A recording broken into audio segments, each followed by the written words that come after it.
Labas rytas ir sveiki atvykę į mano vlogą. Nusidažiau plaukus. Vakar šiek tiek tamsus, bet tikrai dar atsiplaus. Kas mane sekat iš seniau, prisimenat, kad apie 2 metus buvau blondinė. Na, o dabar atėjo metas vėl tapti brunetei. Mano natūrali plaukų spalva yra į tamsesnę pusę ir man atrodo, kad man tamsesni plaukai labiau tinka, labiau išryškina mano veido bruožus, tai tikiuosi daugiau niekada gyvenime nebesugalvosiu nusidažyti blondiniškai plaukų. Man labai gražiai nudažydavo ir šiaip atrodydavo gan gražiai, bet aš pati asmeniškai negaliu prie savęs blondinės priprasti, todėl man visada kažkaip fainiau, kai aš esu brunetė. Pastaroji savaitė tikrai buvo sunki.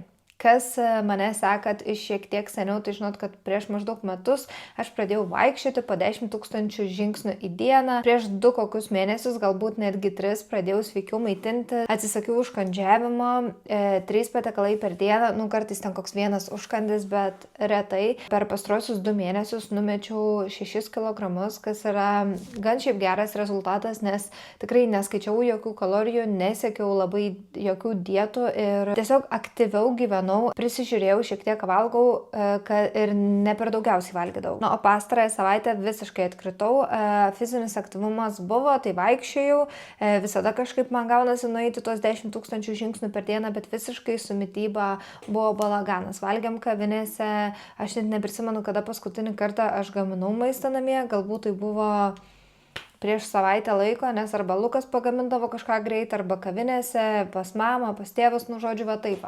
Šiandieną bus toksai kaip resetas. Aš jau šiaip, dabar yra 10 valandų, aš jau buvau nuvežti vaikus į darželį, dar nevalgiau ir dar nesportavau, tai visų pirma, kadangi resetas, mes ant tuščio skrandžio nesportuosim, pradėsim dieną nuo pusryčių, tai einam pasidaryti pusryčius ir tada eisim pasportuoti. Dažniausiai pradedu ant dviračio arba bėgimo takelio ir multitaskinu. Tai kadangi turiu dirbti iš namų, tai dirbu prie telefono, ten atiduodu turinį kažkam, redaguoju turinį, keliu turinį ir tuo pačiu sportuoju. Žinau, kad ne pats geriausias variantas, bet kai namie ryte tai darau, geriausiai išeina, nes man reikia ir dirbti, ir pasportuoti galiu vienu metu. Jau žinot, pusryčiam aš dažniausiai kepuosi kiaušinį, tai šiandieną bus neišimtis. Šiaip visą savaitę praktiškai aš nevalgau pusryčių, tai sakau, buvo toks balaganas labai, o šiandieną pradedam normaliai, kaip pridera nuo pusryčių.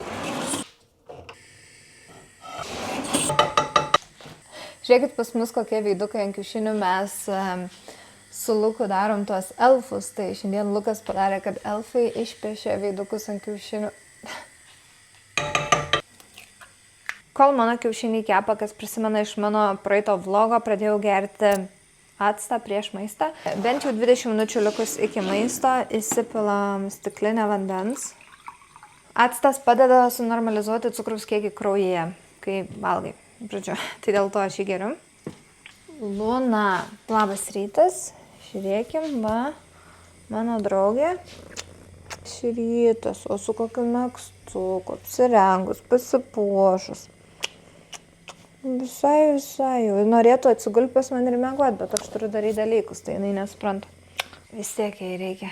Lansytė, ateik, mergytė, čia nestovėk, tu, blogai, va, eik tenais. Gerai, tai mes acto geriame, žinokit, arbatinį šaukštelį, tikrai nedaug. Įsipilam, išmaišom ir išgeriam.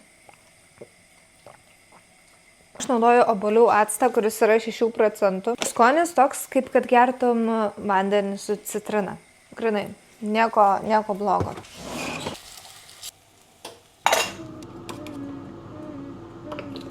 Žiūrėkit, ponos Lunos mėgstamiausia vieta. A ne taip? Taip?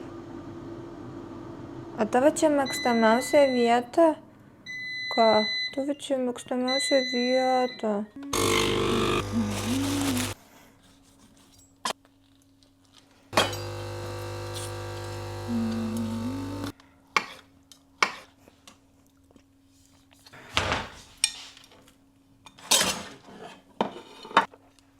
Štai taip atrodo mano pusryčiai, pomidorai, duona, avokadas, pusė avokado, 2 kiaušiniai ir humusas. Tai dabar tokius pusryčius suvalgius tikrai būsiu soti 4 valandas kaip nieko. Kai pavalgysiu, eisiu pasportuoti. Ant tuščio skrandžio sportuoti nelabai gerai moteriams, nes dar labiau sukeliam savo tą kortizolio kiekį o kortizolis yra streso hormonas. Mes norime, kad 2 dalykai pas mus būtų stabilus. Tai cukraus kiekis kraujyje ir kortizolio kiekis stabilus. Tai tada lengviau numesim svorio, organizmas nekaups riebalo ir šiaip gyventi bus daug paprasčiau taip. Tai va, skanaus ir susitiksim, kai sportuosiu. Na ką, aš pavalgiau ir turėjau atrašyti porą laiškų, tai šiek tiek pasidėjau prie kompiuterio ir dabar metas pasportuoti. Aš namie turiu bėgimo takelį, vaikščiojimo bėgimo takelį, jis yra toks iš profesionalesnių, tai kainuoja šiek tiek daugiau pinigėlių, bet naudoju jį jau 2 mėnesius, gal netgi 3, dabar pamiršau, kada įgavau.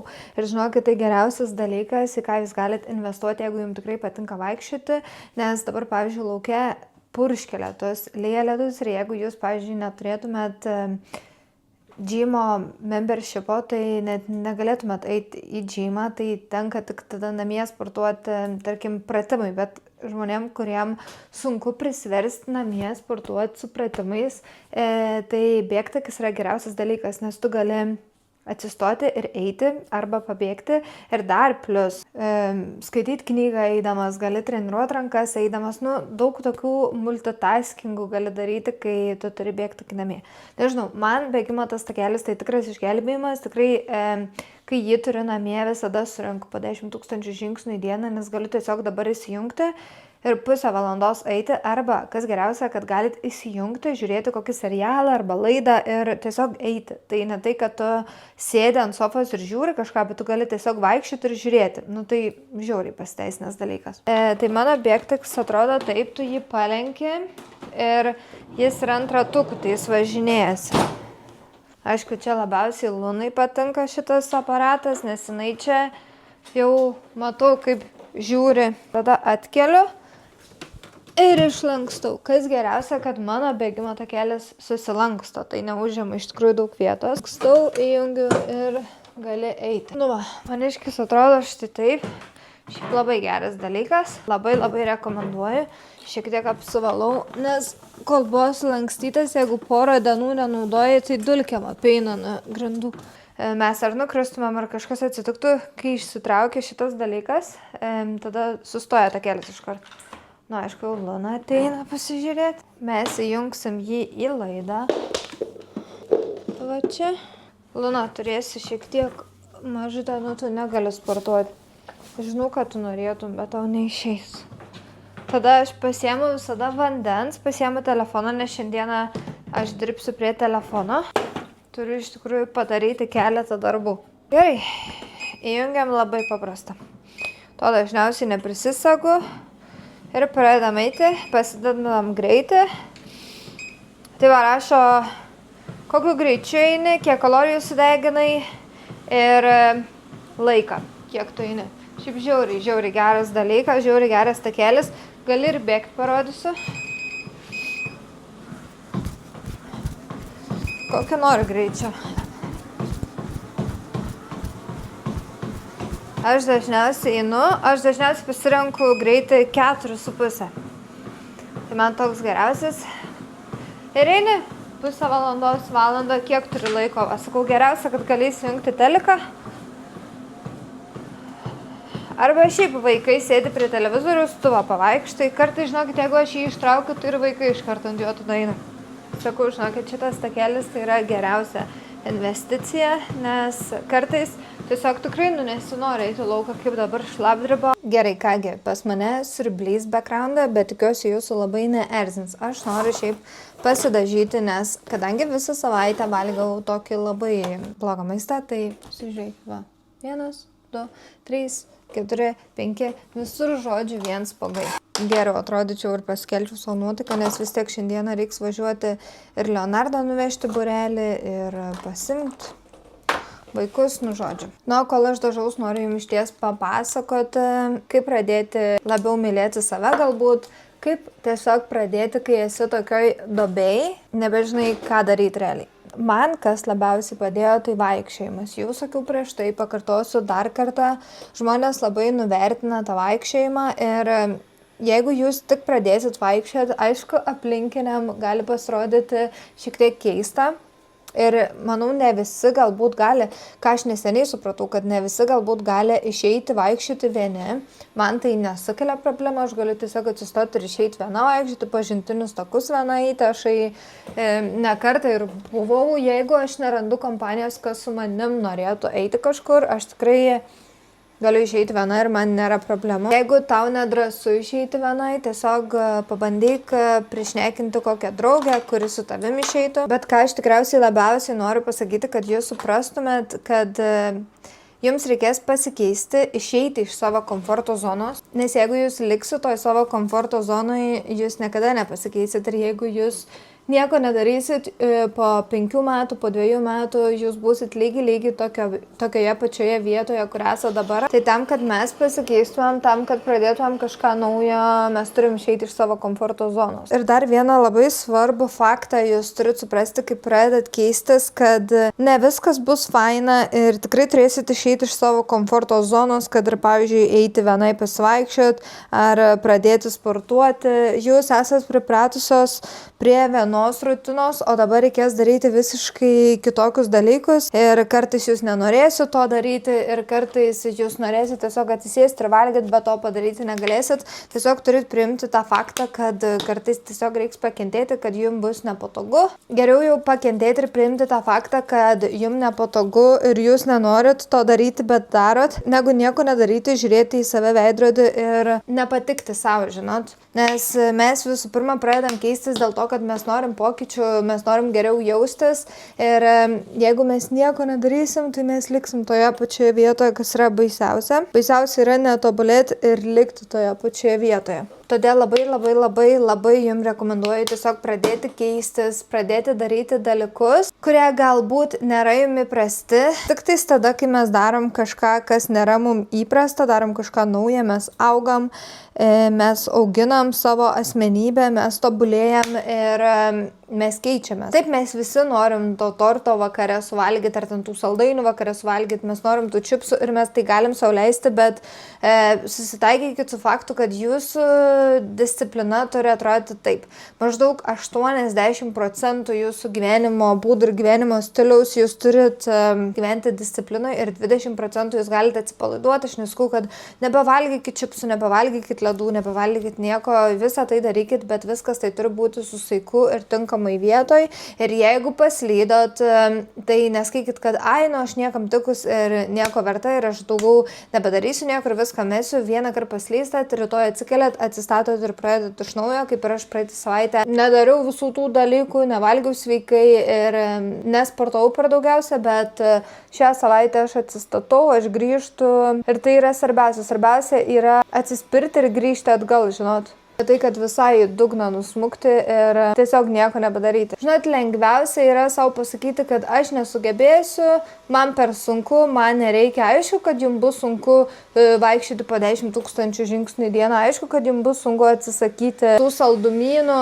Aišku, kad jums bus sunku kiekvieną kartą nevalgyti galbūt tai, ko norėsite, o valgyti tai, kas jums suteikia daugiau energijos ir tai, kas sveikiau. Bet tuos dalykus turit daryti. Turit daryti dėl to, kad jaustumėtės geriau. Ir aš jums pasakysiu, kad kai pradedat keistis, sunkiausia yra pirmos 2 savaitės, kai yra viskas nauja, viskas neįprasta, o po to jūs vis tiek įeisit į tą rutiną ir kažkaip viskas bus daug paprasčiau ir daug lengviau, nes jums bus ta nauja rutina įprastas dalykas, jums nebus tai kažkas naujo, jums bus įprasta. Viskas, siurblys įjungtas, aš einu pasidaryti antrą puodelį kavos, o Luna ištisai melksi, lipa ant manęs, nes jinai nori miego, žodžiu, jinai nori, kad aš atsisėsčiau ir eičiau su ja miegoti. Dabar valgyti dar nenoriu, šiaip praėjo dabar 3 valandos, dar galėčiau pavalgyti, bet dar nelabai noriu, tai palauksiu dar valandos ir eisiu pavalgyti.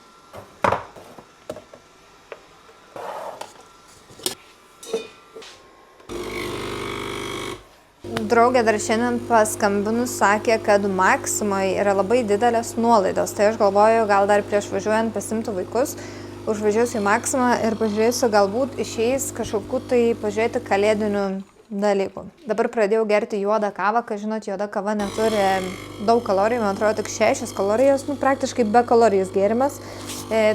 mano spaudimas visada žemas, tai kava manęs labai neveikia ir aš geriu apie 2-3 puodelius per dieną. Jo, tai kartais toks tarpas, kai einu editinti, pasidarau kavos ir tada einu.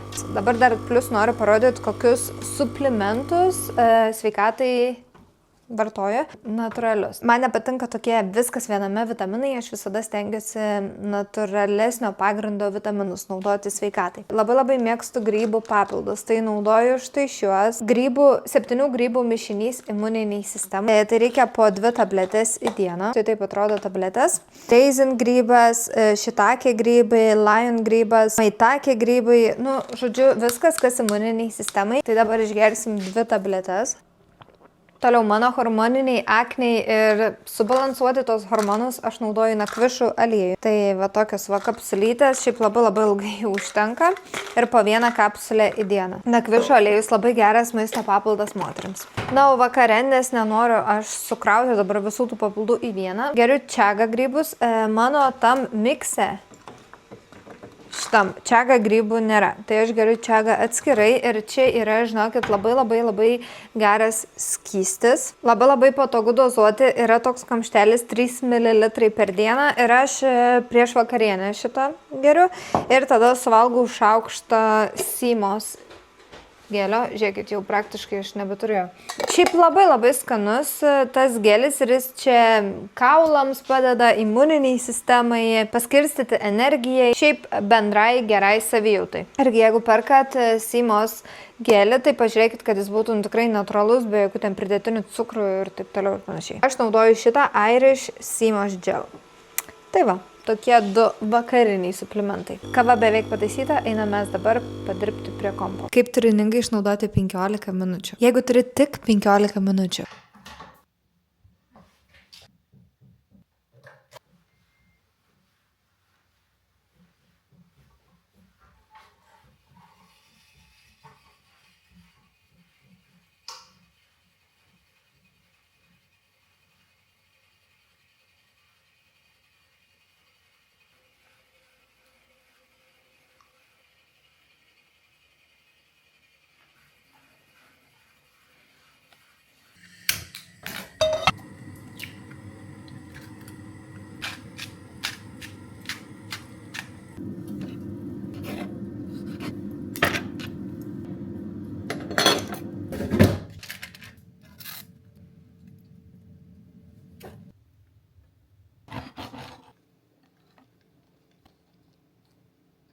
Atvažiavau į Lidlą apsipirkti, tada važiuosiu į Maximą, žodžiu, visada tas 2 parduotuvės aplankau, į Norfą niekada praktiškai nevarau, bet šiaip po praeitos savaitės valgymo visokių nesąmonių man labai atsiliepia į odą ir dabar atrodo, bet ką suvalgau, man iškart pradeda mestis spuogais. Tai pabandysiu dabar visą savaitę, pasistengsiu nevalgyti gliuteno, pieno produktų, tiesiog paprastą švarų maistą ir žiūrėsim, kaip viskas atrodys. Rytoj užsiregistravau į reformerių pilatesų klasę, tai tikėkime, kad šiek tiek prajudins ir pramankštins ir padės atsistatyti.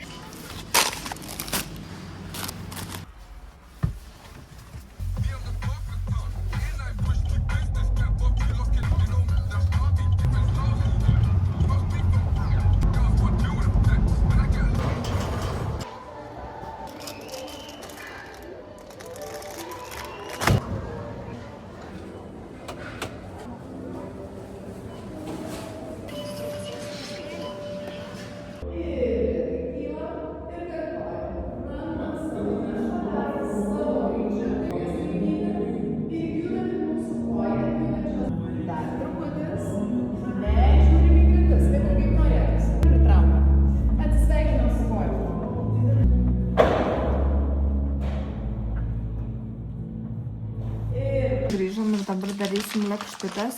Čia tokį kaip rinkinį radau Maximoje vietoj. Mama. Nurodau. Aha. Vietoj, va toks rinkinys, vietoj 17 eurų kainavo 4 eurai. Nu va, mes darom darbelius. Ką tu, Leonardai, darysi? Darysiu lakštutę. Gerai. Ir aš. Paimk ir va taip paminkyk rankose. Gerai, žiūrėk. Man reikėjo žiedus nusimauti. Smagu? Taip. Nu va, dabar padaryk Per pusę perskelk. Nereik tiek daug. Čia galim 2 lėkštutės, po 2 lėkštutės. Nereik tiek daug. Va taip, va, perplėšk ir viskas, ir vėl suminkyk. Va taip, kai suminkai, reik padaryti rutuliuką. Mokė? Šitą. Nors šitą, mane, palauk, aš pradėsiu tau rutulį ir duosiu. Va.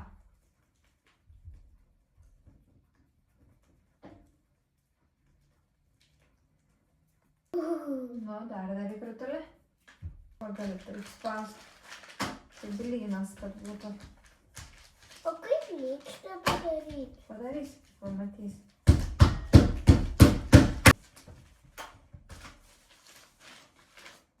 Tai dabar padėsim ir išdžius, ne?